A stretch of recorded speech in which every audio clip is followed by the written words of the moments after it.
You talk about this concept of focusing on the middle customer because that's where the greatest revenue gains can come from. Can you explain what that middle customer is? Sure. So you can view this as middle customers, meaning a consumer who used your product or bought something from you, who are just like, I'll give you a seven. Well, that really sucks because I needed that eight in order to get you into the promoter category. But what would it have taken really to get that customer to an eight? Maybe getting off the phone quicker with an agent, or maybe servicing a chat widget in more places, making it much easier for a consumer to ask a quick question and not even have to interact fully. Maybe it's looking at your bot and they didn't ever get to a human being. And maybe those are the customers that we do want to talk to a human being. So don't give any of those to the bot. But then also you can do it in the other direction and look at those middle customers as your middle performer agents or your middle engaged agents.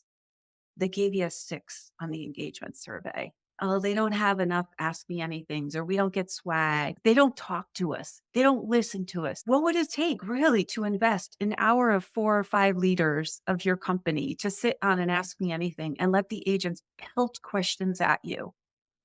Really, what's the harm in it? And then all of a sudden, you have agents who feel engaged and listened to and trusted and valued because I listened to what they said to me. And now do one step further. Not only tell them that you heard what they said, but prove it to them by making the changes. Doesn't have to be overnight. And some of them can be done. But if they're giving you valid points, like, you know what? Our tool sucks. I get logged out every 30 minutes. Do you know what a pain in the neck it is to be in the middle of an interaction? And because of our security protocol, I'm getting logged out every 30 minutes. This happened at one of my previous roles. We didn't know.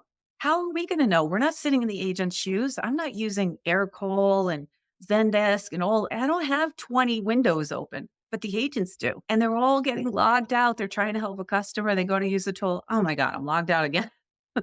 I didn't know. We fixed that right away. The agents felt so proud. They provided us with this little bit of information that drastically improved their work life. It improved the customers, saved handle time for me at the end of the day on my bill.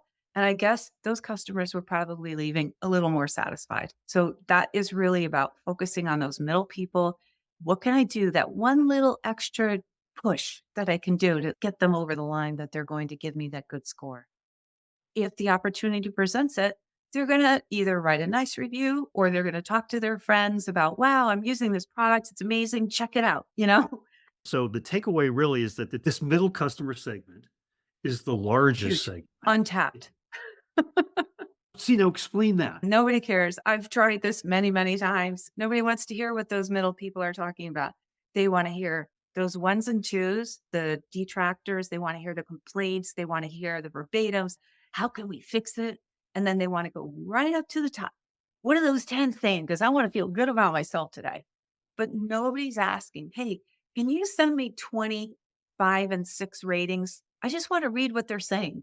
Nobody cares. Like that would be probably the least exciting white paper ever. But I don't view it that way. I view it as like a huge pool. And they're probably the customers who send in the most number of surveys. They took that time. They want to love you, but it was okay. That's what I mean by those middle customers. It's a huge opportunity and nobody's really getting involved with them at this point. Too bad. It's amazing, right? Because bottom line, we're all in business. We're in business to show a return. We need to show a return. Ultimately, that's what the board wants. That's what the CEO wants. That's what the whole C-suite wants, right? It's what everybody needs to do. And here you've got this biggest revenue opportunity. And because it isn't exciting, because it's not talking to the best promoters or turning the worst, right? It's the people, the average in the middle, but that's where the opportunity lies. I love the way that I call it reframing the conversation because what you've done is you've said, no, this is an area that we can't afford not to focus on as a business. Everybody wants to be a superstar. Everybody wants to be a Zappos or a Chewy. I have a ton of favorites, but in reality, we all have products or services or whatever. They're not always perfect. We want them to be, but it's all in the eyes of the customer. In reality, you also spent a lot of money in CAC trying to bring that customer on board. Wouldn't it be great if you could turn that middle of the road customer?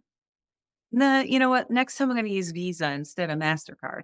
Wouldn't it be great to just put a little bit of effort refining whatever is happening in those interactions to get those customers into that top bucket?